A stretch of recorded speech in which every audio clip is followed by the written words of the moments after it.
Mga binibini at Ginoo, isang napakabigat na kaganapan ang yumanig sa pandaigdigang kaayusan at nagbabadya ng isang malawakang pagbabago sa kalagayang panseguridad ng gitnang silangan. Isang serye ng mga malalakas na pagsabog ang umalingaw-ngaw sa mismong puso ng kabisera ng Iran, ang Tehran. Hindi ito isang ordinaryong insidente o isang lihim na operasyon na madalas nating nakikita sa nakaraan. Ito ay isang tahasan, direkta, at malakas na hakbang militar. Ang pamahalaan ng Israel ay opisyal na nagdeklara na sila ay naglunsad ng isang malawakang at paunang pag-atake laban sa bansang Iran. Ang hakbang na ito ay isang mitsa na maaaring magpasiklab sa isang mas malaking hidwaan, isang sitwasyon kung saan ang mga pangunahing puwersa sa rehiyon ay direktang nagbabanggaan ng walang anumang pag-aalinlangan. Ang pag-amin at pagpapatunay sa operasyong ito ay hindi nanggaling sa mga hindi kilalang opisyal o mga tagasuri, kundi mismong sa bibig ng ministro ng depensa ng Israel na si Israel Katz. Sa isang pambihira at seryosong pagharap sa mga mamamahayag, noong ika-28 ng Pebrero, malinaw at walang pag-aalinlangang ipinahayag ng ministro na ang Estado ng Israel ay naglunsad ng isang paunang desididong dagok laban sa mga estratehikong target sa loob ng Iran. Ang pangunahing layunin ng operasyong ito, ayon sa kanyang buong pahayag, ay upang ganap na puksain at alisin ang mga napipintong banta laban sa kaligtasan at soberanya ng Estado ng Israel. Ang mismong paggamit ng terminong paunang pag-atake ay may napakalalim na implikasyon sa doktrinang militar at pandaigdigang batas. Ipinapakita nito na ang pamunuan ng Israel ay naniniwala na ang isang malaking atake mula sa Iran ay hindi na mapipigilan at napakalapit ng mangyari, kung kaya minabuti nilang unahan ang kalaban upang sirain ang kanilang kakayahang makapanakit. Kasabay ng matapang na pag-amin sa hakbang na ito, naglabas din ang Ministro ng Depensa ng isang formal na kautusan na nagpapatupad ng isang pambansang katayuan ng kagipitan na epektibo kaagad sa buong sakop ng kanilang teritoryo. Ang pagdedeklara ng katayuang ito ay hindi lamang isang simpleng formalidad o pampulitikang hakbang. Ito ay isang malawakan at agarang pagpapakilos ng buong makinarya ng Estado. Ibig sabihin nito, ang pambansang pamahalaan at ang militar ay mayroon ng buo at malawak na kapangyarihan upang manggasiwa sa lahat ng mga mapagkukunan ng bansa, maghigpit sa galaw at kalayaan ng mga sibilyan, at ihanda ang buong lipunan para sa isang ganap na sitwasyon ng pambansang digmaan. Ang buong bansa ay mabilisang inilagay sa pinakamataas na antas ng alerto, isang malinaw na senyales na ang mga pinuno ng Israel ay ganap na nakahanda para sa mga matitinding kahihinatnan at posibleng pagganti kasunod ng kanilang ginawang pag-atake sa kalupaan ng kalaban.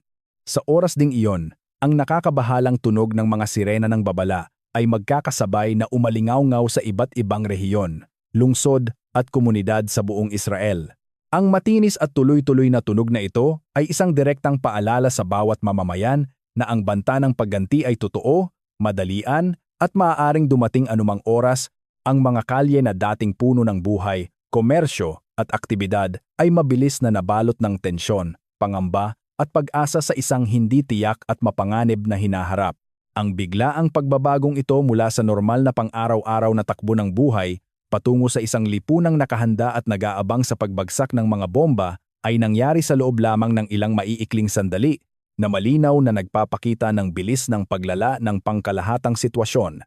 Bilang agarang tugon sa tumataas na panganib ng armadong tunggalian, ang mga awtoridad sa seguridad, partikular ang natatanging sangay ng hukbong depensa ng Israel na nangangasiwa sa kaligtasan ng mga sibilyan o ang tinatawag na utos sa panloob na prente, ay mabilis na naglabas ng mga pampublikong babala at mahigpit na direktiba.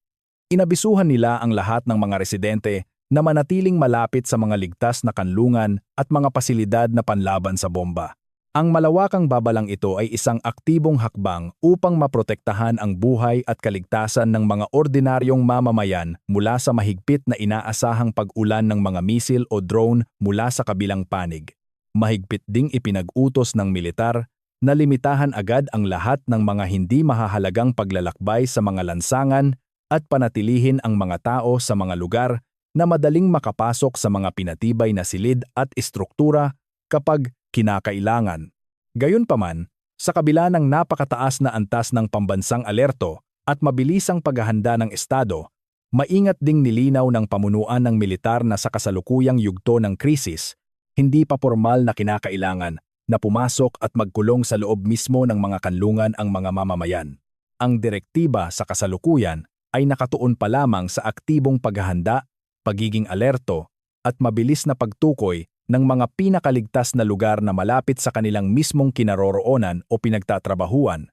Ang ganitong uri ng maingat na anunsyo ay nagpapakita ng isang maselang pagbabalanse ng panloob na pamamahala.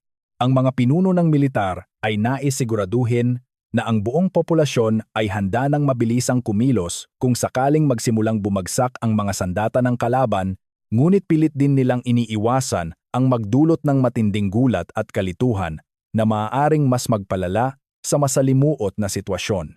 Ito ay isang kalkuladong hakbang na nagpapakita ng kanilang malalim na pagtataya sa bigat ng kasalukuyang banta. Ang serya ng mga kaganapang ito ay nagmamarka ng isang napakalaki at mapanganib na paglipat sa dinamika ng pangkalahatang hidwaan sa rehiyon ng Gitnang Silangan. Sa pamamagitan ng direktang pagpili na umatake ng una at aminin ito ng hayagan sa pandaigdigang komunidad, tuluyan ng pinutol ng bansang Israel ang nakasanayang patakaran ng pagiging palihim at hindi direktang pag-atake na matagal nang naging pangunahing katangian ng kanilang pakikipaglaban sa gobyerno ng Iran. Ipinapakita nito na ang pamunuan ng bansang umaatake ay formal nang nagpasya na ang matinding panganib ng hindi pagkilos at paghihintay lamang sa unang atake ng kalaban ay higit na mas malaki at mas mapaminsala kaysa sa panganib ng isang lantad at direktang digmaan. Ang estratehikong desisyong ito ay tiyak na magkakaroon ng malalim at pangmatagalang epekto sa pangkalahatang kaayusan ng pandaigdigang seguridad, hindi lamang para sa dalawang makapangyarihang bansang direktang kasangkot, kundi para na rin sa buong pandaigdigang komunidad na umaasa sa kapayapaan at katatagan ng estratehikong rehiyong ito. Ang malakas na pagsabog sa kabisera ng Iran ay dapat tingnan bilang simula pa lamang ng isang napakahaba, madugo, at masalimuot na serye ng mga karahasan, reaksyon, at estratehikong kontrareaksyon. Ang bawat pisikal at politikal na hakbang mula sa araw na ito ay siguradong magdadala ng mga panibago at malalalim na pagbabago sa kalagayan kapwa sa pisikal na larangan ng digmaan at sa masalimuot na sirkulo ng diplomasya. Ang buong mundo ngayon ay tahimik at matinding nakatutok sa kung ano ang magiging eksaktong sunod na galaw, hindi lamang ng bansang inatake na naghahanap ng katarungan at pagganti, kundi pati na rin ng lahat ng mga kalapit na bansa at mga malalaking pandaigdigang kapangyarihan na may mga pang-ekonomiya at pampulitikang interes sa kabuuan ng Gitnang Silangan. Ang matapang na pag-ataking ito ay formal nang nagbukas ng isang nakakakilabot na bagong kabanata kung saan ang mga lumang patakaran ng pakikipaglaban ay maaaring muling isulat anumang oras at ang mismong hinaharap ng buong rehiyon ay nakasalalay na lamang sa mga desisyong militar na gagawin sa mga darating na oras, araw at linggo. Ang patakaran at doktrina ng paunang pag-atake ay isang napakamapanganib ngunit lubos na estratehikong sugal na ginagamit lamang sa mga pinakamatinding sitwasyon ng pambansang kaligtasan. Para sa isang bansa na palaging nakakaramdam ng patuloy, umiigting at napipintong pagbabanta sa kanilang pag-iral, ang pagkuha ng inisyatiba bago pa man makakilos ang kalaban, ay tinitingnan bilang nag-iisang lohikal na hakbang upang manatiling buhay at malaya. Sa pamamagitan ng direktang pagbomba sa loob mismo ng puso ng teritoryo ng kalaban, ang pangunahing layunin ng kapangyarihang umaatake ay upang mabilisang lumpuhin at sirain ang mga kritikal na pasilidad militar, mga sentro ng komunikasyon, at ang mismong pisikal na kakayahan ng kalaban na makapaglunsad ng isang epektibo at nakakawasak na pagganti. Sabay nito, layunin din nilang sirain ang moral at kumpiyansa ng puwersa ng kalaban habang nagpapadala ng isang napakalinaw, matapang, at walang takot na mensahe ng determinasyon sa buong mundo. Ang paggamit ng ganitong kalaking puwersa ay tuluyang nagbabago sa tinatawag na balanse ng kapangyarihan at impluwensya sa rehiyon. Ang dating nakasanayan na pamamaraan ng palitan ng mga banta at diplomatikong pagpigil ay pinalitan na ngayon ng direktang pisikal na aksyon na sadyang nagdagdudulot ng malawakang pagkawasak, pinsala sa mga infrastruktura at pagkawala ng buhay. Samantala, ang epekto ng agarang deklarasyon ng pambansang katayuan ng kagipitan ay patuloy na bumabalot at nagpapabago sa pang-araw-araw na pamumuhay at galaw ng mga sibiliyang mamamayan. Ang mga institusyon tulad ng mga paaralan at unibersidad ay maaaring isara ng walang tiyak na petsa ng pagbubukas.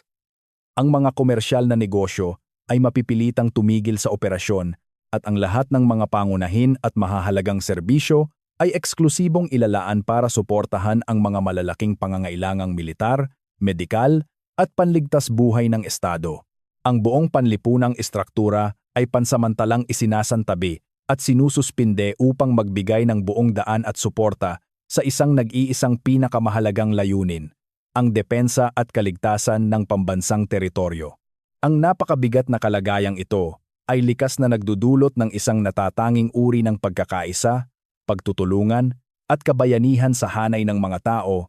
Ngunit kasabay nito ay nagtatanim din ng isang napakalalim, tahimik at nakakabagabag na pagkabalisa tungkol sa mismong kaligtasan ng kanilang mga mahal sa buhay at ang hindi malinaw na kinabukasan ng kanilang buong pamayanan. Ang mga opisyal na tagubilin at anunsyo tungkol sa paghahanap ng mga pampublikong kanlungan at tamang paraan ng pagtatago ay naging pinakapangunahing bahagi ng araw-araw na usapan sa bawat tahanan at hapagkainan, na nagbibigay diin sa nakakatakot na katotohanan na ang kaligtasan ng bawat individual ay nakasalalay na lamang ngayon sa kanilang bilis ng pagkilos, pagiging kalmado, at mahigpit na pagsunod sa mga panuntunang itinakda ng pamahalaan. Ang mga susunod at paparating na yugto ng pambihirang krisis na ito ay inaasahan ng lahat ng mga dalubhasa na magiging napakabilis, bayolente, at lubos na hindi mahuhulaan. Ang eksaktong antas ng pagkasira sa mga napiling target ng militar, ang tunay na lawak ng pagkawala ng buhay ng mga sibilyan at militar, ang halaga ng mga nasirang ari-arian, at lalong-lalo na ang eksaktong uri at bigat ng ganting tugon mula sa mga inatake ay ang mga pangunahing salik na huhubog sa hugis, tindi, at tagal ng panibago at mapaminsalang sigalot na ito. Sa kasalukuyang yugto, ang tanging malinaw lamang sa lahat ng mga nagmamasid ay ang tuluyang pagpasok ng buong rehiyon sa isang mas madilim, mas walang katiyakan, at mas mapanganib na yugto sa kasaysayan, kung saan ang mga makabagong sandata ng pagkawasak at ang matatalinong hakbang ng diplomasya ay mag-uunahan sa pagkontrol at pag-impluwensya sa isang sumasabog na sitwasyong napakabilis na nawawalan ng kontrol. Kasunod ng malawakang at paunang pag-atake na inilunsad laban sa kabisera ng Iran, ang buong makinaryang militar ng Israel ay mabilisang lumipat mula sa purong opensiba patungo sa isang mahigpit at napakatibay na katayuang pandepensa. Ang kalipunan ng kanilang sandatahang lakas ay agarang nagpakilos ng libu-libong mga reserbang sundalo upang palakasin ang lahat ng kanilang mga hangganan at mga estratehikong pasilidad sa buong bansa. Ang kanilang mga kilalang makabagong sistema ng pagharang ng mga misil na sadyang dinisenyo upang saluhin at sirain ang mga banta mula sa himpapawid bago pa man ito tumama sa lupa, ay inilagay sa pinakamataas na antas ng kahandaan at pagiging sensitibo. Ang kalangitan sa ibabaw ng kanilang teritoryo ay mahigpit na binabantayan ng mga makabagong radar at mga sasakyang panghimpapawid na walang patid na nagpapatrolya upang masiguro ang kaligtasan ng airspace. Ang maselang hakbang na ito ay nagpapakita ng isang malinaw na pag-unawa ng kanilang pamunuan na ang ginawang matapang na pag-atake ay tiyak na susundan ng isang matindi at mapangwasak na ganting salakay. Ang pisikal na paglipat na ito ay hindi lamang isang simpleng pagbabago ng taktika militar sa larangan. Ito ay isang malawakang paghahanda para sa isang posibleng pangmatagalang digmaan ng atrisyon, kung saan ang katatagan ng magkabilang panig ay masusubok hanggang sa sukdulan. Sa kabilang panig ng lumalawak na hidwaan, ang lungsod ng Tehran at ang mga karatigpuk nito ay kasalukuyang nahaharap sa isang biglaan at matinding krisis na nagdulot ng malawakang pagkabigla at pagkagulo sa buong istruktura ng lipunan at pamahalaan. Ang mga unang pagsusuri mula sa labas ay nagpapahiwatig ng posibleng malalaking pinsala sa mga estratehikong infrastruktura at mga pasilidad ng militar na naging pangunahing target ng mga pambobomba. Ang sandatahang lakas ng Iran, partikular ang kanilang makapangyarihang unit na nangangalaga sa revolusyonaryong kaayusan ng Estado, ay mabilis ding nagtaas ng kanilang alerto at naghanda ng kanilang sariling mga sistema ng depensa laban sa himpapawid upang mapigilan ang mga susunod na bugso ng pag-atake. Ang mataas na pamunuan ng bansa ay agad na nagpatawag ng mga pangkagipitang at lihim na pulong upang pag-aralan ang tunay na lawak ng pinsala at buuin ang kanilang opisyal at formal na tugon. Ang pag-ataking ito sa mismong sentro ng kanilang kapangyarihan at pag-iral ay isang tahasang hamon sa kanilang soberanya, isang malaking insulto na hindi maaaring palampasin ng walang kaakibat na malakas at mapangwasak na aksyon ayon sa kanilang doktrina. Ang masalimuot na sitwasyong ito ay nagtutulak sa pamunuan ng Iran na pumili ng tamang balanse sa pagitan ng isang agarang emosyonal na pagganti na maaaring magdulot ng mas malaking digmaan o isang kalkulado ngunit nakamamatay na tugon sa tamang panahon.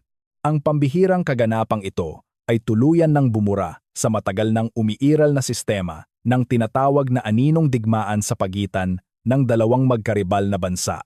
Sa loob ng maraming dekada, ang labanan ng kapangyarihan sa rehiyon ay kalimitang isinasagawa sa pamamagitan ng mga armadong grupo na sinusuportahan ng magkabilang panig, mga lihim na pananabotahe, at mga tahimik na pag-atake sa mundo ng teknolohiya. Ngayon, ang mga maskara ay tuluyan ng hinubad at itinapon. Ang direktang pag-atake ng isang estado laban sa mismong teritoryo ng isa pang soberanong estado ay nag-aalis sa lahat ng mga limitasyon at mga hindi nakasulat na patakaran na dating pumipigil sa isang malawakang komprontasyon. Ang mabilis na pagbabagong ito ay may napakabigat na implikasyon, hindi lamang para sa dalawang bansang direktang naglalaban, kundi para sa kaligtasan ng buong mundo. Kapag ang dalawang makapangyarihan at armadong bansa sa isang napakasensitibong rehiyon ay nagdesisyong gumamit ng direktang dahas militar upang lutasin ang kanilang mga pagkakaiba, ang panganib ng isang hindi sinasadyang paglala o malaking miskalkulasyon ay tumataas ng higit sa inaasahan, isang sitwasyon na madaling humila sa iba pang mga bansa sa isang malawakang digmaan. Ang pandaigdigang pamilihan at ang buong komplikadong sistema ng ekonomiya ay agad na nakaramdam ng matinding pagyanig at kaba.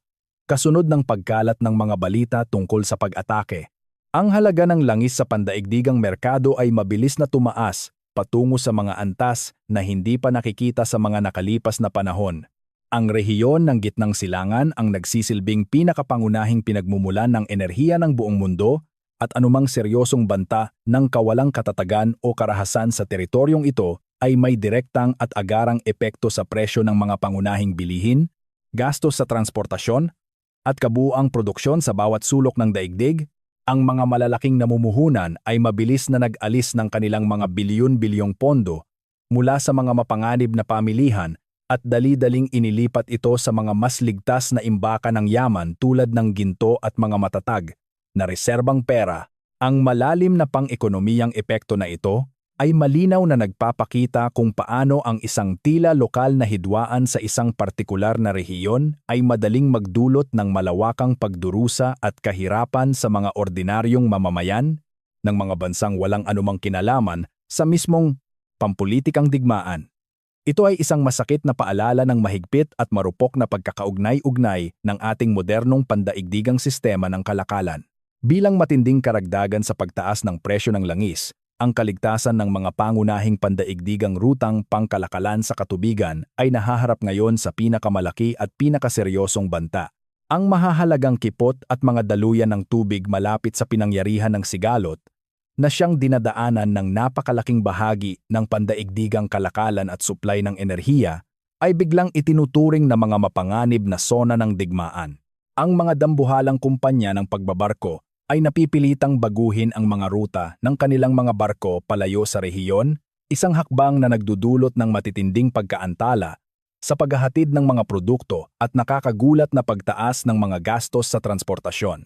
Ang madilim na posibilidad na gamitin ang pagharang sa mga kritikal na rutang ito bilang isang sandata o kasangkapan sa digmaan ay isang bangungot na pinapangambahan ng buong pandaigdigang komersyo. Ang ganitong mapaminsalang sitwasyon ay hindi lamang direktang makakasira sa ekonomiya ng mga bansang nakikipagdigma, kundi mas lalo nitong wawasakin ang pag-unlad ng mga umuunlad na nasyon na labis na umaasa sa tuloy-tuloy na daloy ng mga kalakal upang mapanatiling buhay ang kanilang mamamayan. Sa larangan ng pandaigdigang diplomasya at politika, ang mga kalapit na bansa sa buong Gitnang Silangan ay mabilisang kumikilos at nagsasagawa ng mga agarang hakbang upang protektahan ang kanilang sariling mga pambansang interes at maiwasang mahila nang sapilitan sa patuloy na lumalawak na hidwaan. Maraming mga kalapit na kaharian at republika ang agad na nagpasya na isara ang kanilang buong himpapawid sa anumang uri ng trapiko ng sibilyan o kalakal bilang mahigpit na pag-iingat laban sa mga ligaw na misil at mga dayuhang sasakyang panghimpapawid na maaaring lumabag sa kanilang soberanya.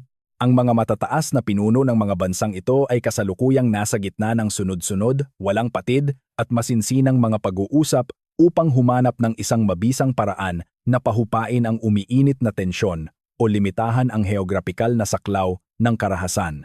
Ang kanilang pinakapangunahing pangamba ay ang tuluyang pag-apaw ng hidwaan pabalik sa kanilang sariling mga hangganan, isang kaganapan na tiyak na mag-aalab ng mga panloob na kaguluhan at tuluyang sisira sa kanilang sariling katatagan at ekonomiya. Ang maselang balanse ng kapangyarihan sa buong rehiyon ay kasalukuyang nasa isang napakadelikadong kalagayan kung saan ang bawat galaw ay binabantayan. Samantala, ang mga malalaking pandaigdigang kapangyarihan at mga bansang may malalawak na impluensya ay hindi maaaring manatili lamang na nanonood mula sa malayo. Ang makinaryang militar ng ilang bansa na may matagal ng presensya at interes sa rehiyon ay mabilis na inilagay sa mataas at kahandaang antas ng alerto. Ang kanilang mga barkong pandigma sa karagatan, mga unit ng himpapawid, at mga kalat-kalat na base militar ay naghahanda para sa anumang masamang posibilidad, magmula sa biglaang paglikas ng kanilang sariling mga mamamayan hanggang sa posibleng pagbibigay ng direktang militar na suporta sa kanilang mga estratehikong kaalyado. Ang nakababahalang sitwasyong ito ay mas lalong nagpapataas sa panganib ng isang mas malaking labanan na maaaring kinasangkutan ng mga bansang may sapat na kakayahang magdulot ng pandaigdigang pagkawasak at sakuna. Ang mga pandaigdigang institusyon na nangangalaga sa kapayapaan ay nahaharap ngayon sa pinakamatinding presyon mula sa kasaysayan upang magpakita ng epektibong pamumuno at humanap ng mabilisang diplomatikong solusyon bago pa man tuluyang mawalan ng pag-asa ang mundo. Ang buong krisis na ito ay marahas na sumusubok sa mismong pundasyon ng pandaigdigang batas at sa kakayahan ng mga modernong pinuno na mamahala ng may katinuan. Ang pag-atake sa loob mismo ng kabisera ng kalaban ay malinaw na nagpapahiwatig ng isang napakalalim at mapanganib na pagbabago sa pamamaraan ng paglutas ng mga sigalot sa ating modernong panahon. Ang matagal nang sinusunod na doktrina ng pag-iwas, na lohikal na nakabatay sa malalim na takot na ang anumang unang pag-atake ay magreresulta lamang sa kapwa pagkawasak ng dalawang panig, ay tila nawawalan na ng puwersa at saysay. Ang pinal na desisyon ng pamunuang militar na unahan ng tuluyan ang kanilang nakikitang kalaban ay nagpapakita ng isang nakababahalang paniniwala na ang mga umiiral na mekanismo ng kapayapaan at diplomasya ay hindi na kailanman sapat upang magbigay ng garantiya para sa kaligtasan ng isang estado. Ito ay isang labis na mapanganib na pamarisan para sa hinaharap. Kung ang iba pang mga armadong bansa ay magsisimulang sumunod sa ganitong uri ng agresibong lohika, kung saan ang isang paunang pag-atake ay tinitingnan bilang nag-iisang natitirang paraan upang protektahan ang sarili. Ang ating buong mundo ay mabilis na babalik sa isang madilim na panahon ng patuloy at walang katapusang pakikidigma sa bawat kontinente. Sa pag-usad ng mga kaganapang ito, ang sumisidhing krisis ay walang awang nagtutulak sa buong pandaigdigang komunidad sa isang kritikal at hindi na mababawing sangandaan sa kasaysayan ng sangkatauhan. Ang bawat agresibong hakbang militar, bawat mainit na pampulitikang pahayag, at bawat biglaang pagbabago sa estratehiya ng magkabilang nag-uumpugang panig ay masusing sinusuri ng buong mundo dahil ang mga huling kahihinatnan nito ay walang dudang makakaapekto sa buhay nating lahat. Ang tuluyang pagguho ng dating matatag na balanse ng lakas ay nagiiwan ng isang napakalaki at mapanganib na puwang na maaari lamang punan ng dalawang bagay. Isang mas malawak na karagdagang kaguluhan o isang ganap na bago at radikal na diskarte sa pagpapanatili ng pandaigdigang diplomasya.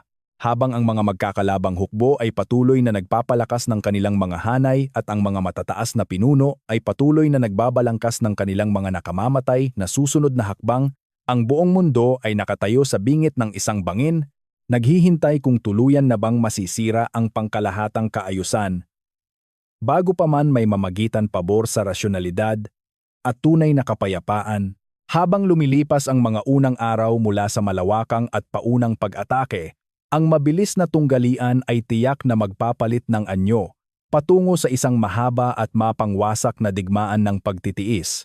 Ang parehong bansa ay maghahanda para sa isang sitwasyon kung saan ang labanan ay hindi na lamang nasusukat sa pisikal na pinsala, kundi sa kakayahan ng kani-kanilang lipunan na tiisin ang patuloy na pagkawala ng buhay at yaman. Ang patuloy na pambansang katayuan ng kagipitan sa bansang naglunsad ng atake ay magpapalit sa buong lipunan nito bilang isang malaking makinarya ng digmaan. Sa kabilang banda, ang bansang inatake ay gagamitin ang pambansang paghihinagpis upang pag-isahin ang mga mamamayan sa ilalim ng isang mahigpit na panata ng pagganti.